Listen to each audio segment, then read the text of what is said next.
Hola, ¿cómo van? Soy Steven Cuero, un médico haciendo cosas diferentes. El día de hoy les vengo a hablar de un libro fascinante, Crear o Morir, de Andrés Oppenheimer. Un libro que deja demasiadas enseñanzas, deja demasiado aprendizaje. Y hablemos un poquito del autor, ¿no? Bueno, antes de eso, quiero decirles el por qué quiero hacer. No es una revisión del libro, son enseñanzas o aprendizajes más bien que me deja y esto lo estoy haciendo porque en Latinoamérica se leen menos de un libro al año y pues es una estadística que me gustaría cambiar, pero a manera o a título personal, ¿sí? Entonces este libro es el primero de este año, empecé un poquito tarde, pero lo importante es empezar. Entonces, pues nada, Crear o Morir, de Andrés Oppenheimer, dice la esperanza de Latinoamérica y los 5 claves de la innovación, que les voy a hablar un poquito de ellos. Bueno, ¿y quién es el autor? ¿Quién es Andrés Oppenheimer? Entonces el tipo, en sus diferentes libros, tiene un conocimiento amplio de la cultura latinoamericana, que es una cultura muy diferente a lo que es Estados Unidos o Europa o Asia, ¿sí? El latinoamericano tiene, o los países en general, el ambiente de nosotros, no es el indicado para que surjan Steve Jobs o Mark Zuckerberg de Latinoamérica. Y esa es la pregunta que se hace este señor. Él dice que ¿por qué en Latinoamérica no hay más Steve Jobs, no hay Mark Zuckerberg, no hay Elon Musk?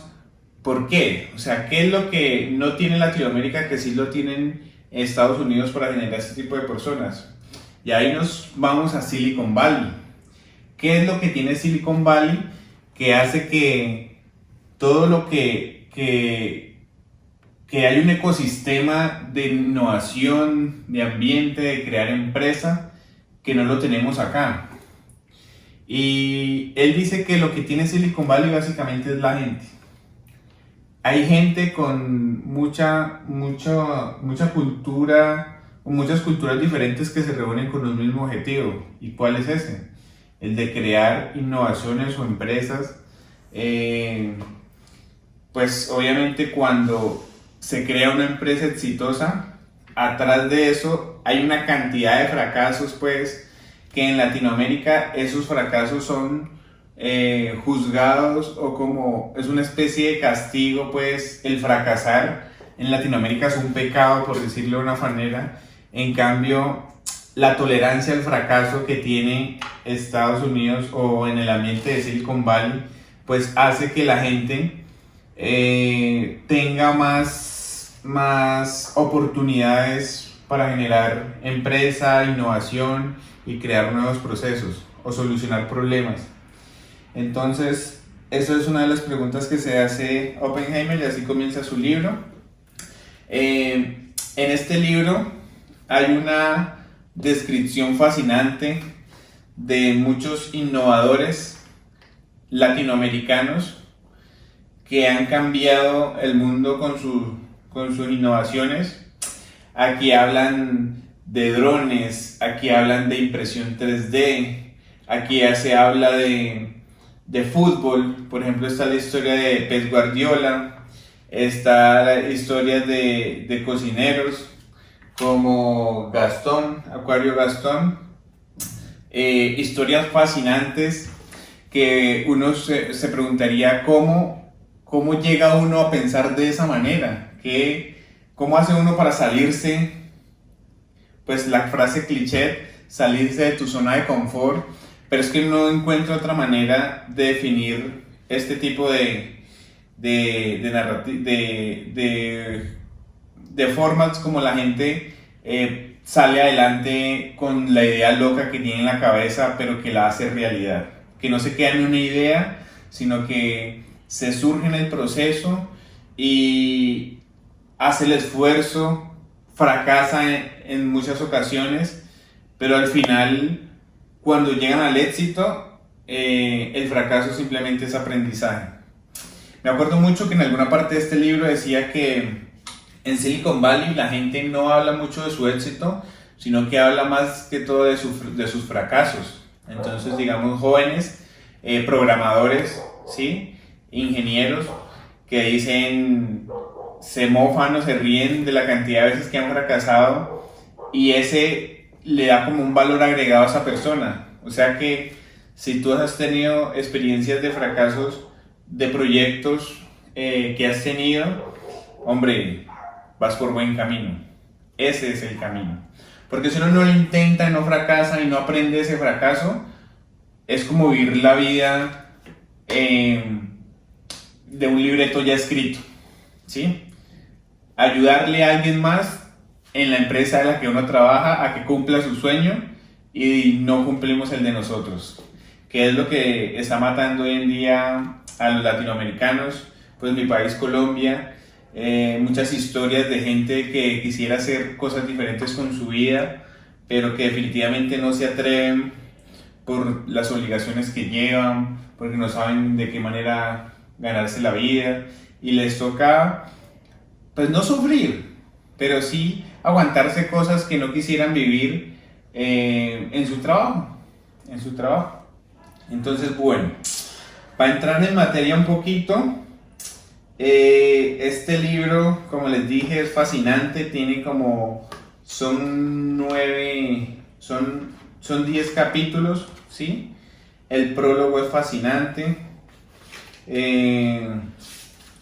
Y la primera historia, o el primer innovador que comienza, es con Gastón Acuario, perdón, y el chef que regala sus recetas. El cocinero que no divulga sus recetas desaparece. Básicamente la historia de este señor, Gastón Acuario, es muy interesante. Su papá quería que estudiara Derecho y el man estaba estudiando Derecho. Bueno, y en el momento que viajó a España más o menos a continuar su proceso de preparación para su carrera, el man decide que lo que quiere es ser cocinero y se mete en su sueño y se pone a estudiar en una escuela en Francia, la Cordon Bleu, y el man se gradúa como cocinero y sus papás pensaban que estaba estudiando como para abogado. Siguió su sueño y entonces el man se casa con una extranjera que es Astrid, pero no me acuerdo qué nacionalidad es. Bueno, moraleja, cuando uno lee, a uno se le queda como el 10 o el 15% de lo que leyó. Este libro tiene harta carne, como para hacerles interesante el temita y que ustedes se motiven a leerlo. En pocas palabras, lo que el man hizo es que antes la comida peruana no era conocida a nivel internacional, y este señor lo que hizo fue que las recetas peruanas se conocieran en todo el mundo. Hoy en día esta persona tiene una cadena de restaurantes que se llaman Astrid Gastón. Es unos restaurantes de alta cocina peruana, y gracias a que divulgaba sus recetas hizo que la comida peruana se conociera en más partes del mundo y poder crecer. Usualmente el pensar de la cocina o de la gente que emprende en gastronomía es que tengo una receta especial, tengo una receta secreta y no la voy a revelar al público pues porque me la roban y ese es mi plus o mi valor agregado en mi negocio. Yo no digo que esté mal o que esté bien, simplemente que esta persona nos dice, hombre, revelen las recetas, colabórense entre ustedes que así van a crecer más rápido. Una historia fascinante. Después de esta historia sigue Jordi Muñoz y el movimiento de los Merkel. Ese men es brillante, ¿no? Es mexicano, según lo que acuerdo, según lo que me acuerdo, y lo que hizo básicamente fue que tomó ideas de los blogs, esos blogs de internet abiertos donde uno comenta sobre temas, pues páginas hoy en día, donde tú pones tu opinión acerca de un tema. Pues él seguía una página de Merkel donde hablaban de los drones y cómo podrían mejorar la producción de drones caseros o de bajo costo. Básicamente lo que él hizo fue después crear una empresa porque se alió, o las ideas que él aportaba en el blog eran tan fascinantes que el creador del blog se asoció con él y montaron una empresa. Esa empresa se llama 3D Robotic, pero investigando, pues esa empresa como que hoy en día ya no está. Pero bueno, el chiste es que el man lo que hizo fue escoger talento del mundo, las ideas que tenían esas personas, implementarlas eso en su empresa, y con eso se ahorró mucho personal. En vez de coger y hacer un equipo de trabajo y trabajar solos en su empresa resolviendo el problema, resolvían los problemas preguntándole a la gente por internet. Brillante, brillante. Y pues obviamente a las respuestas más acertadas les daban alguna especie de estímulo o bonificación. Esa historia de Jordi Muñoz es brutal. Luego nos cuenta una historia de, ya les digo, Brett Pettis y la nueva revolución industrial. Les voy a contar algo muy interesante sobre este libro, y es que este libro a mí me lo recomendaron. Pues yo soy médico, ¿sí? Pero yo hago impresión 3D, me encanta la impresión 3D, me encanta el diseño, y básicamente en este libro hablaban sobre impresión 3D y por eso me lo recomendaron. Entonces, ¿qué pasa? Que este libro es más que eso.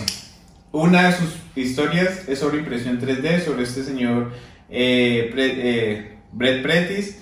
Es uno de los pioneros de la impresión 3D, y lo que hizo este señor es que las impresoras 3D han existido desde hace mucho tiempo. Esa tecnología ya existía. Incluso hoy en día sigue siendo como algo desconocido. La impresión 3D es fascinante porque te permite materializar piezas digitales en tu casa. En tu casa son procesos re sencillos, re prácticos, sirve para una cantidad de emprendimientos que ustedes no se imaginan. Yo la uso como fuente de ingresos. Yo soy CEO pues, de una empresa que se llama Momentum 3D, que es una empresa de diseño y desarrollo de inmovilizadores o órtesis en impresión 3D. Y este libro realmente me ayudó también para continuar con la innovación en los procesos de producción de lo que hacemos nosotros. Entonces, para volver a entrar en detalle, este señor fue pionero. Lo que hizo es que este señor era profesor, ¿sí? Comenzó a tener una pasión por la impresión 3D, y como las máquinas eran tan costosas, decidió fabricarlas ellos mismos, ¿sí? Pero se reunió en un garaje, según lo que cuentan aquí, con otras personas, y comenzaron a crear impresoras de bajo costo.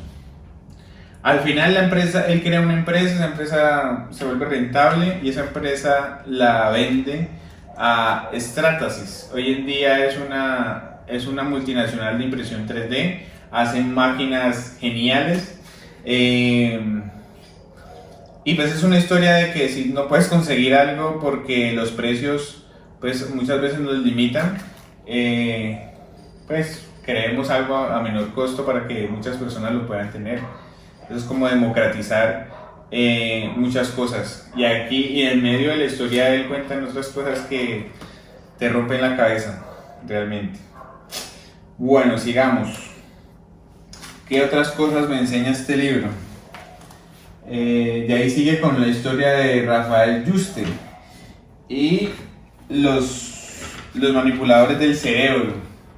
Bueno, este señor le dice así a este tipo porque básicamente este man, incluso creo que la innovación más peligrosa que pudiéramos tener, y es que este man decide en un proyecto, es médico, estudiante de medicina, pues, científico, basado más que todo en la investigación, y el man cuando estaba en la consulta con psiquiatría, el man veía que, o la medicina de nosotros es básicamente controlar la enfermedad con medicamentos, pero no la podemos curar. Entonces el man decía que en el cerebro, o dice, en el cerebro, si nosotros mapeamos las neuronas, podríamos curar muchas enfermedades de origen cerebral.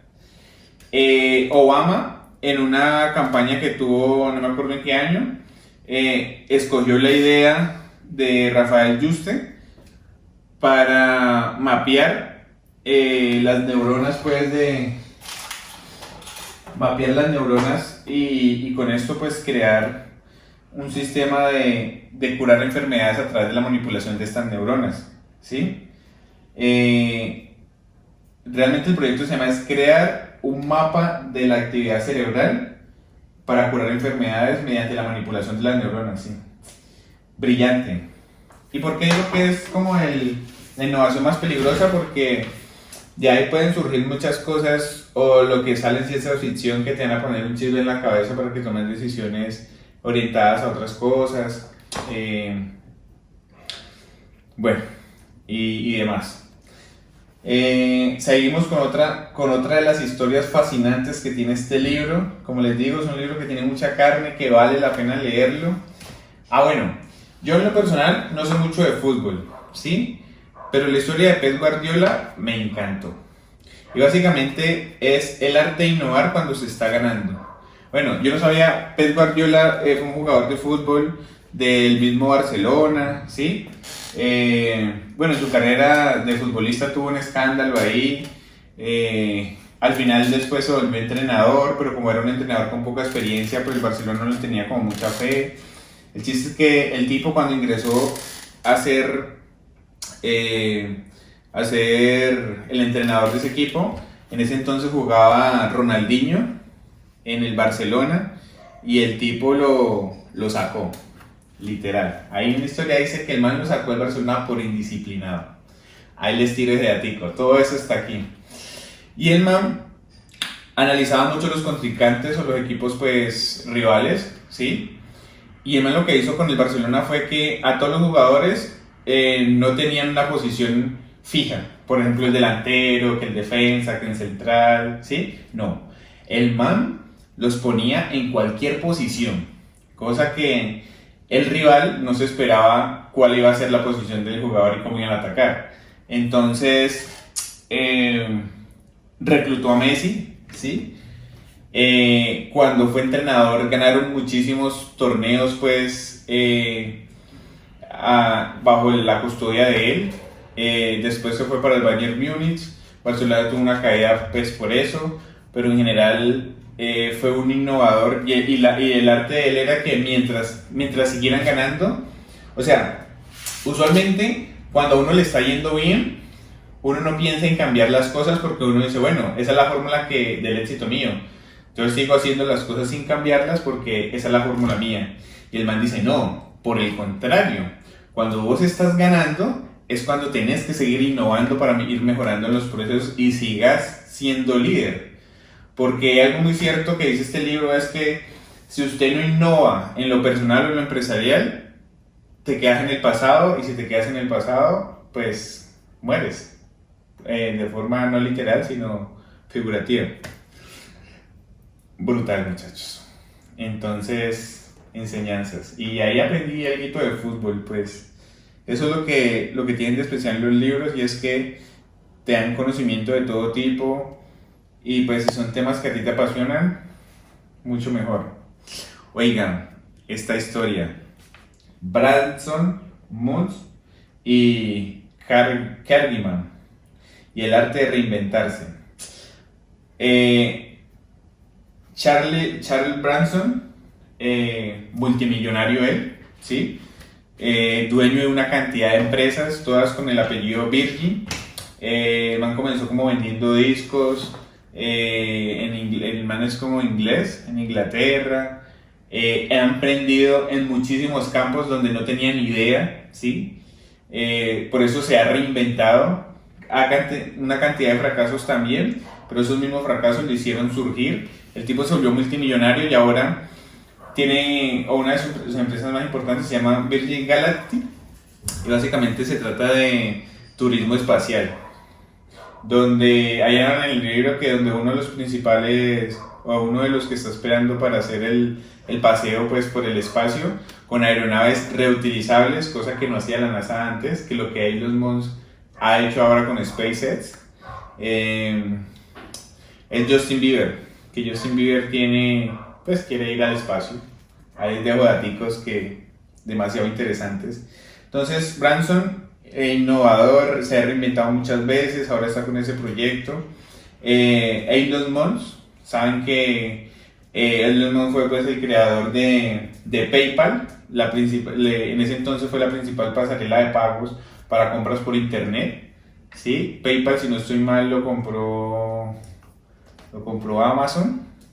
No me acuerdo muy bien. El chiste es que se vendió por una cantidad de plata, el man quedó multimillonario y con esa plata podía vivir tranquilo el resto de su vida, pero el man decidió reinventarse otra vez y emprender no en una empresa, sino en tres.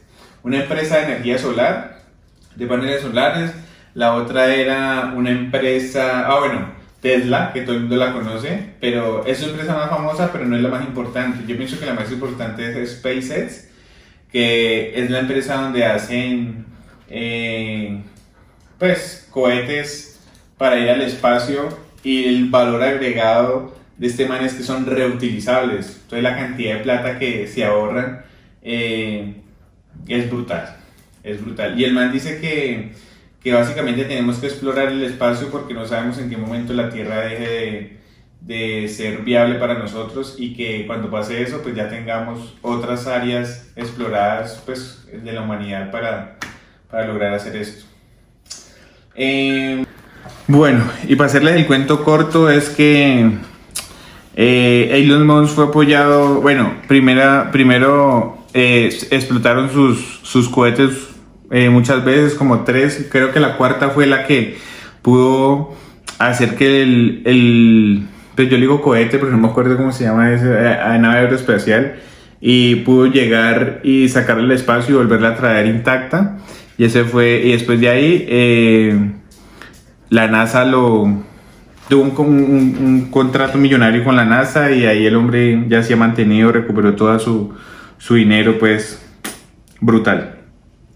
Y Car Jiménez es un man que es chileno creo que es la vuelta, y el man hace satélites económicos, ¿ya? Su innovación fue que usualmente un satélite como que es costosísimo, pues, y el man desarrolló una forma de hacer los satélites del espacio de forma más económicos. Entonces, brutal. Una historia más pues que trae este libro. Vamos a ver. No, pues sí, tengo un rayado de este libro, pues ustedes no se imaginan. Esta historia, fascinante, muchachos. Yo pienso que esta historia deberían de leerla a los gobiernos de todos los países en general. Salman Khan y las escuelas al revés. Buf. Bueno, el chiste es que este men, yo no me acuerdo su profesión de base, ya me olvido. Dice: el hombre revolucionó la educación del mundo con sus videos y ejercicios prácticos educativos gratuitos en internet. Bueno, el chiste es que este man lo que hizo fue que el man tenía una primita, que la primera era mala para las matemáticas, y el man le explicaba. Entonces el man le hacía, y después y la peladita le fue yendo mejor después de las explicaciones que él le estaba dando. Entonces los primos que él tenía pues también quería que les enseñara, y el man comenzó a hacer videos y montarlos en YouTube, y así fue creando una comunidad. Al final el man funda una empresa que se llama, que usualmente existe, ¿no? Y se la recomiendo, y es gratis. El man tiene una cosa que se llama Khan Academic, que es donde usted estudia. O sea, las escuelas al revés se caracterizan es porque usted estudia en su casa, revisa el tema en su casa, y a la escuela es a resolver las dudas. Hacer las tareas. O sea, las tareas no se hacen en casa, sino que las tareas se hacen en la escuela, y las dudas que tengas te las resuelves en la escuela. Entonces por eso se llama escuelas al revés. Una idea fascinante, brutal. Y yo me metí, pues, curiosidad, busqué el sitio, existe, y hay cursos gratuitos de macroeconomía, microeconomía, unos videos interactivos buenísimos, y de matemáticas, álgebra, para los muchachos, pues, o ustedes, de pronto si tienen hijos, recomiéndenles los sitios porque es gratis y es fascinante. Es fascinante. Esa escuela, eso es una organización, si no estoy mal, sin ánimos de lucro, donde está patrocinado por Bill Gates y otras muchas personas multimillonarias, porque la idea de enseñar gratis y de forma diferente es básicamente brutal. Otra historia para contarles, para hacerles más cortico el cuento. Bueno, aquí ya siguen los 5 secretos de la innovación. Pero antes de llegar a eso, les quiero una historia o habla de unas empresas sociales, que es la cosa más fascinante que existe y básicamente consiste en crear empresas que le aporten a la sociedad de manera gratuita. Sí y no, pónganle pues cuidado. Ustedes más de alguna persona alguna vez ha utilizado la aplicación Duolingo, ¿verdad? Pues resulta y pasa que Duolingo pues es gratis para nosotros, ¿cierto? Pero Duolingo cobra es por las traducciones de textos de revistas o de revistas internacionales. Entonces le envían el artículo de la revista en inglés, los estudiantes como nosotros lo traducimos, ¿cierto? Y obviamente hacen un empalme de las mejores traducciones y eso lo envían a la revista pues que está solicitando la traducción. Eso obviamente es un costo bajísimo comparado con un traductor especializado, y las traducciones son pues realmente muy buenas porque es un negocio que funciona. Entonces la historia de Duolingo me pareció genial. La necesidad puntual de Duolingo es que el inglés, pues es el idioma universal y realmente lo necesitamos, y a veces los cursos para prepararse son costosos o no podemos estudiar en un colegio bilingüe, y eso pues de pronto es un obstáculo, una barrera que nos permite avanzar. Realizó la aplicación para que millones de personas la usen de forma gratuita y poder familiarizarse pues con los idiomas. Hoy Duolingo tiene una cantidad de idiomas, pues yo hace mucho tiempo no la uso, yo no sé si ahora ya están cobrando o no, la verdad no me acuerdo, pero es fascinante. Entonces el man dice que las 5 claves de la innovación, pues yo las tengo aquí anotadas porque pues se le pierde a uno como el norte de esto, y es que muy puntualmente, ay muchachos, para hacer esto no es fácil, pero bueno, listo.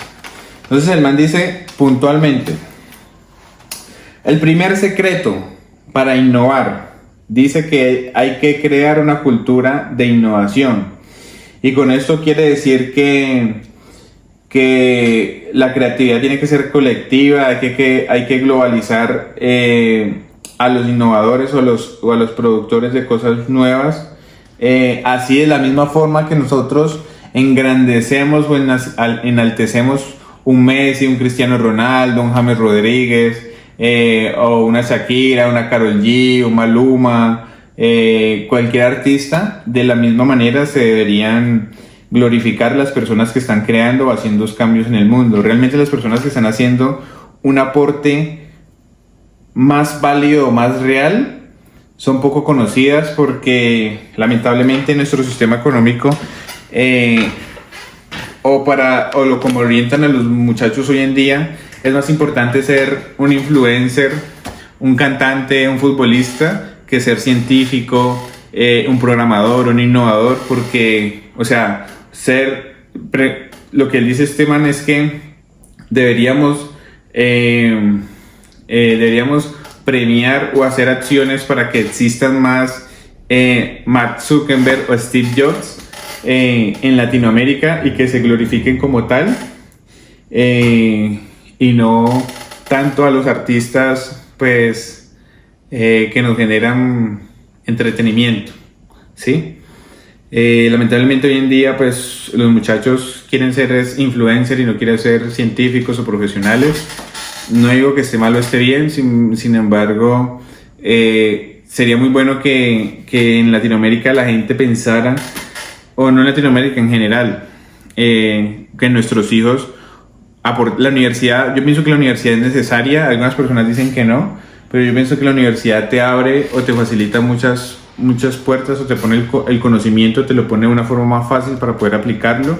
El man aquí dice también que el conocimiento, lo importante no es el conocimiento que adquieres, sino lo que haces con ese conocimiento adquirido. De eso se trata la universidad. Lo que pasa es que la universidad, pues, mal que bien, también tiene muchas falencias, y es que no te enseñan a hacer empresa o a innovar, sino que en muchas ocasiones lo preparan a uno para ser un empleado. Entonces, pues, ese tipo de cosas a uno lo ponen a pensar. Si a mí me hubieran dado estos consejos cuando yo estaba estudiando en la universidad, posiblemente, digo yo, estuviera en un lugar mucho más lejos, pensaría yo, pero es mi consejo, pues, personal. Entonces, ese es el primer secreto, crear una cultura de innovación. El segundo secreto dice que hay que fomentar la educación de innovación. ¿Y que cómo se hace esto? Pues básicamente que las ingenierías y los creativos sean más atractivas para los estudiantes. Él propone eso. Tercer secreto, ¿sí? Que hay que derogar las leyes que matan la innovación. ¿Cómo así? Pues sencillo. Cuando usted se pone a ver cuántas patentes tiene Colombia de cosas inventadas, muy bajitas, comparadas con Estados Unidos, con China, en Europa. Brasil es un pionero, pero también siguen siendo bajitas. Las universidades y las empresas no invierten en investigación, o realmente cuando hacen una investigación son cosas que nadie las lee porque realmente no tienen un valor agregado. No hacen o no se inventan cosas, no innovan en procesos o en materiales o en cosas para avanzar, ¿no? Lo que pasa es que la economía de nosotros sigue siendo lo mismo. Unos pocos son los que son millonarios, el resto somos la mano de obra. Y muchas veces eso está muy arraigado en la educación. A nosotros no nos enseñaron a hacer empresa. Entonces el man dice, no. Las leyes, como por ejemplo, crear una empresa en Colombia no es fácil. A pesar de que hay programas de las MISTIP, del CENI y demás, cuando usted quiere crear una empresa, primero no tenemos ni idea de qué cosas legales se necesitan para tener una empresa, Cámara de Comercio, registro de marca, etcétera, etcétera, etcétera.